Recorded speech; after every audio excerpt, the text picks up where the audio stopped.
Hey, bubbling. So, I wanted to come in and make a quick video, just sort of about the numerology of the year, right? And the calendrical system that we use, right? Good old Pope Gregory's calendar. Yeah. So, I want to bring up different levels of analysis that I think if we understand a little bit of astrology can help illuminate this, or even just the moon cycle in general, astronomically. So, besides the actual understanding that these months, right, because that's, I guess, where my brain would go first, is that each month is sort of related to a moon cycle, right? Month, month, right? They're like very similar words as well.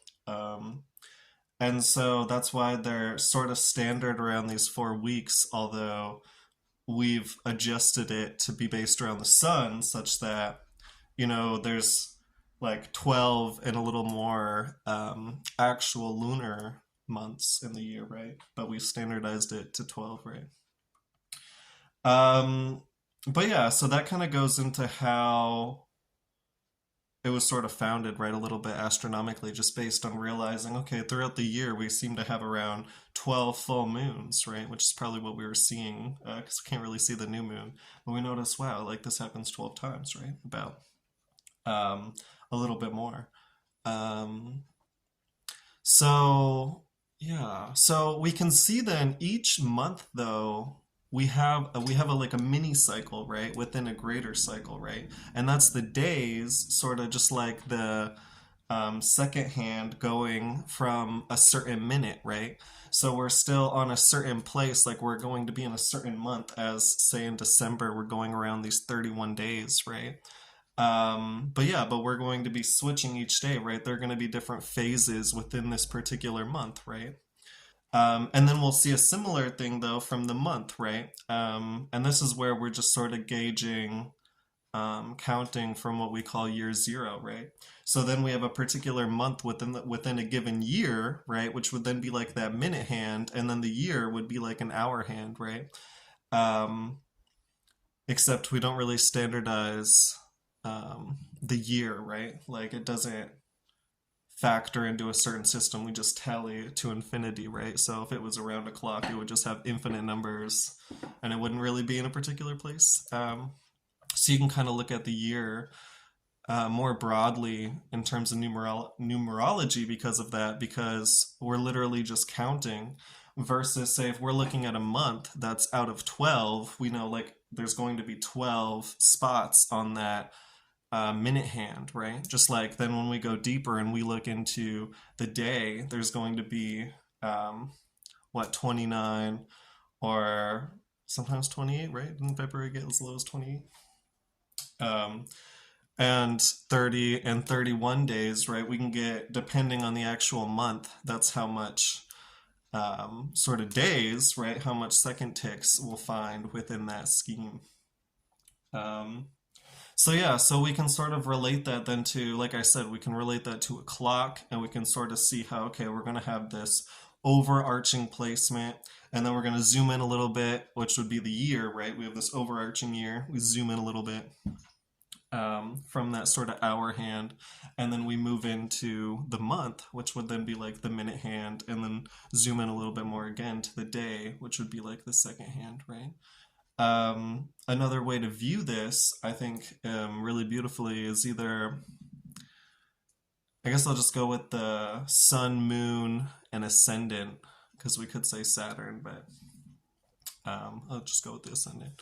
So we could view it as the sun, right, is the year, right? Like what particular year we're on, right?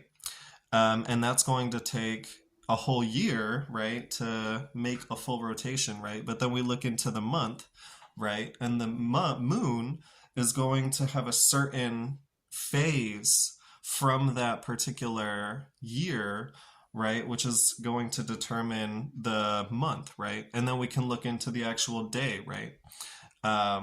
Where these are positioned in the sky would be through the particular days, right?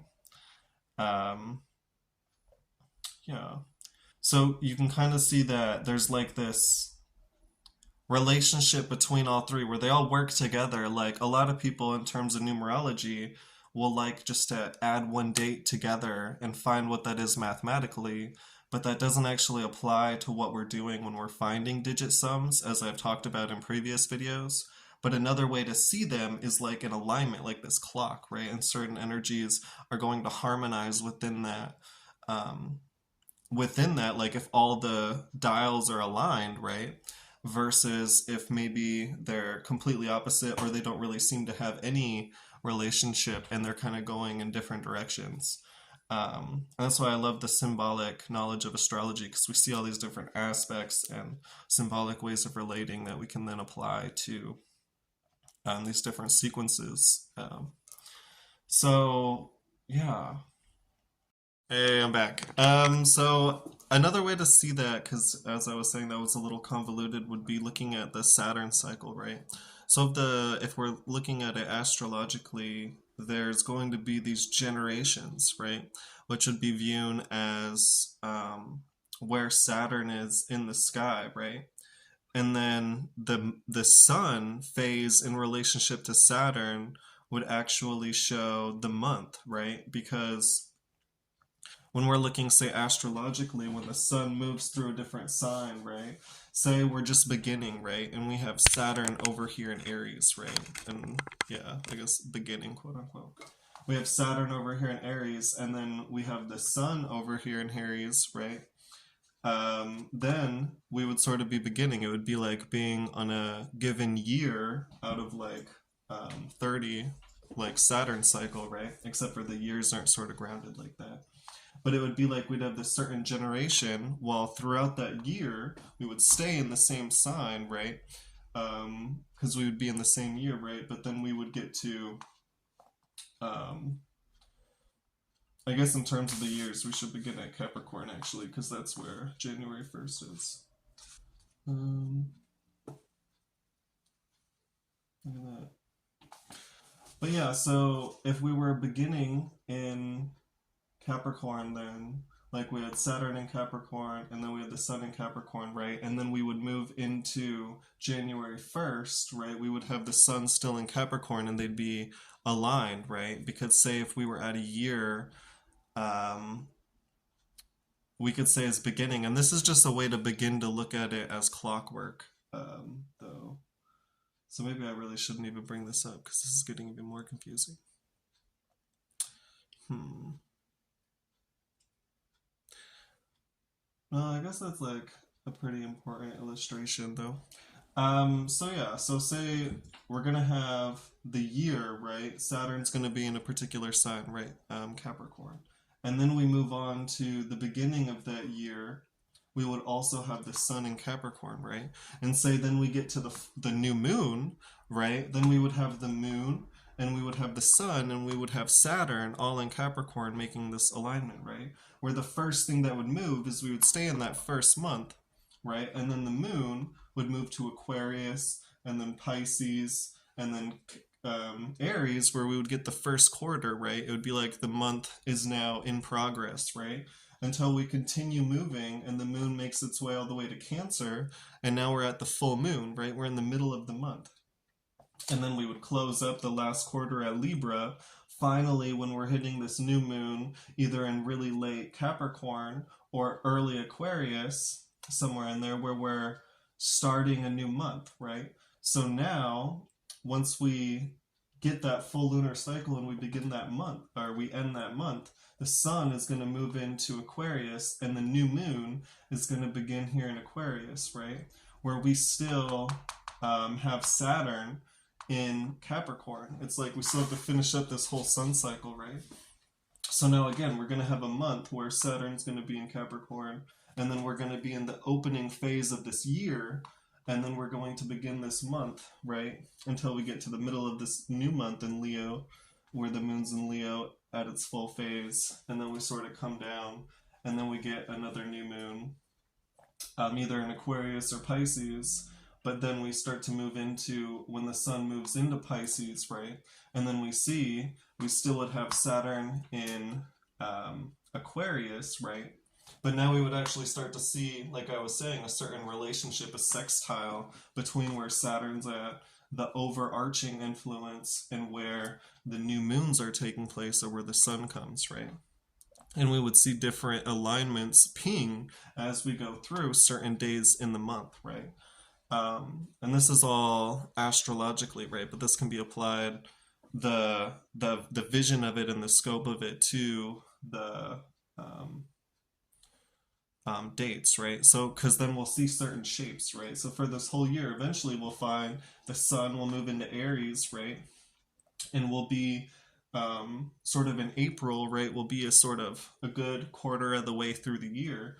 And then the full moon will be in Libra, and we'll see that this full moon will make a particular square with where the overarching influence of Saturn would be, right? Over there in Capricorn. So, so yeah, so I think that that's just a good instance because this shows how we're going to have for the month, we're going to have a certain alignment, right, between the overarching year influence and the particular month, right? But then as the days go by, certain energies are going to be pinged. And yeah, it's going to be more the day to day motions, right? Um, and what I really love about that too is when we're looking at the day to day motions, it's more it's very much more lunar in a way because it's like versus the greater overarching vision, right, which we're trying to move towards. It's the steps we're taking to get there, and right, it's the day-to-day acts and the embrace of this to and fro, that's in the moment that really builds up sort of this greater picture, right? But they sort of work together in that every month, right? We're going to go through every sign, and there's this real rainbow happening, right? It's like everything, we're always shifting, we're very fluid, right? Versus in terms of the overarching themes, that was very stable. It's going to be the same all year, right? It's like the resolutions type thing. Like, what is your overarching goal, right? And so sometimes we're going to see these are going to conflict. We're going to have to take setbacks in order to take care of ourselves, in order to make more progress, or sometimes they're going to be in complete alignment where we're going to be moving exactly towards what we would like, right? And so, yeah. And so that's just sort of a way that I picture breaking down the date numerology because it doesn't all factor together, right? When we were in school, we learned this thing about common denominators, right? And the thing about when we're looking at numbers by 31, right, like a particular month out of 31 or 30 or 29 or 28, is these none of those numbers, they share all of the common, they don't have a common denominator, or they have some common denominators, but they're not factorable into 12, right? So when we're looking at the month, if we're taking the month numerology and we're adding it up to the date numerology, then we're not taking into account that they're in different places, right? So for example, if I was looking at the frequency of like the seventh month, right, this would be in the middle of how we're labeling the year, right? At least a little bit after, right? Because there's no middle because there's 12 months, but 6 and 7, right? We'd be near this middle, right? Verse, if we're going back and we're looking at the like by 31, for example, like December, we see that 16 is in the middle of December, right? So we're not going to see that necessarily. In this case, I picked a really bad example because 16, if you wanted to do um, what is it? The digit sums, then it would actually add up to 7. Um, so it would be another example. So out of 31, 9 is right near the first quarter, right? And we see that this 9 energy of the month, in terms of the overarching influence that it has, it's near the first quarter of this month, right? But in terms of 9 out of the year, 9 out of 12, this is more towards the last quarter, right? And so we see that the digit sums aren't representing the same symbolism. There's something not carried through the digit sums because we're not just counting numbers. So one of the things we can apply to the year is digit sums. Like we can apply that because what we're doing with the year is we're counting from one, right? So um, yeah, so it's just interesting. Um, yeah, because the thing about digit sums is it's looking at a base 10 framework. And so when we're utilizing base 10, digit sums will show us where numbers are out of 9. So like for example, 2023, the year we're in or ending, is has a digit sum of 2 plus 2 is 4 plus 3 is 7, right? So now if you look at the remainder of 2023 divided by 9, its remainder is actually 7, right? And so that works base 10 and it keeps balanced base 10. So why I say that is because this a similar thing happens when we're looking at base whatever the numbers are out of the month or base whatever the numbers are out of the year. Or I mean, um, yeah, sort of the month number like out of 12, right? Like April's the 4 out of 12. Or the day, right? Like we're, what day is it today? I think it's the 5th, right? Yeah, we're at the 5th of December, 5 out of 31, right? Um, we can apply that. Just the thing is that we're not going to see um, the balance that we see as we're counting. So we're always going to be cycling through these 9 numbers when we're counting more broadly using counting, right? Like for the years, we go 1, 2, 3, 4, 5, 6, 7, 8, 9, 10, 11, 12, and we don't go back to 1, we go 13, 14, 15, 16, 17, 18, right? And in those 18 numbers, now we just went through all 9 life paths twice, right? Versus if we're looking at the months, if we go 1, 2, 3, 4, 5, 6, 7, 8, 9, we have all 9 life paths. And then we go 10, 11, 12, and then we have 1, 2, and 3 life path again.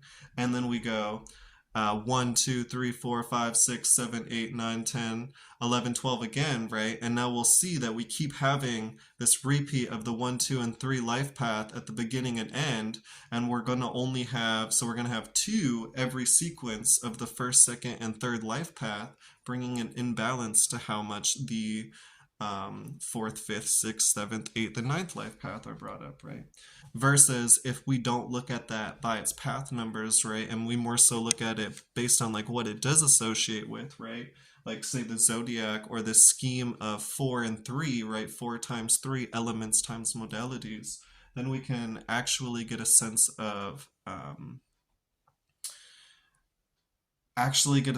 what's balanced in that framework, right? Because then each element is going to have a particular mode, and each mode is going to have all 3 elements. Just like, yeah, each element is going to have all 3 modes, or each mode is going to have all 4 elements, my bad. Um, and yeah, we're going to see each repeated in contrast to its opposite an equal amount of times versus in just breaking them down based on their digit sum. We're not going to keep that, right? And throughout the years, we're going to see the months always promote this scheme of or promote 1, 2, and 3 life paths, right? Or promote those numbers, because then they're going to be filtered into whatever year we have, which is actually going to cycle through naturally. Um, and then whatever date we have, right? Which depending on the month, if it's 28 days, we're going to have an extra 1 life path. If it's out of 29 days, we're going to have 2. If it's out of 30, it's going to have the extra first 3. And if it's out of 31, we're going to have the extra first 4 path numbers pop up. Um, and so that's just reiterating, I guess, my issue with just life path numbers, yeah, is I think that numbers in terms of our um, in terms of their relationship, like I said, more so plays this sort of like Saturn Sun Moon alignment, where the year is like this overarching influence, and it's going to have resonances, which we're going to easily be able to see with the day and the month, but it's also going to have ways that they can't fully be combined into one unless we do some bizarre mathematical calculations. Um, like I was saying, like trying to figure out how to get them all out of the same thing, like get them to have the common denominator, right? The thing about counting is we can always look at it through whatever system we want. So, for example, if we're at a month that's out of 31, right, like December, is we can look at the year and we can say, okay, what is its remainder by 31, right? And we can find where it is out of a system of 31, right? Just like we can find where it is out of a system of 12 or out of whatever system, right? Um, Sort of getting less valuable as we approach that actual number, right? Because say we're looking at a system like out of 2000, um, or I guess that wouldn't be too bad, but like the more we go even past the number, right? Like if we were looking at a system out of like 10,000, right? And we saw that we're always from that framework for the foreseeable future going to be in this sort of first or the second fifth of 10,000, right? This 2,000 through 4,000 years. And it's not really giving us as much information as we're looking at, say that like by 12, right? Which we've seen repeated over and over again. And although it's more fine tuned, it's not going to give us like a broader scope, right? But it's going to give us more information about um, how that's more happening on the like closer to the day to day rather than the greater and mundane. Um, but yeah, so that is the cool thing about the year is we can check its relationship to the month, and we can check its relationship to the day. Um, but we do want to leave sort of the ratios of the day and the month, um, in my opinion, in a little ways alone, and look how they relate. Yeah. So, for example, I will get to that in the next video.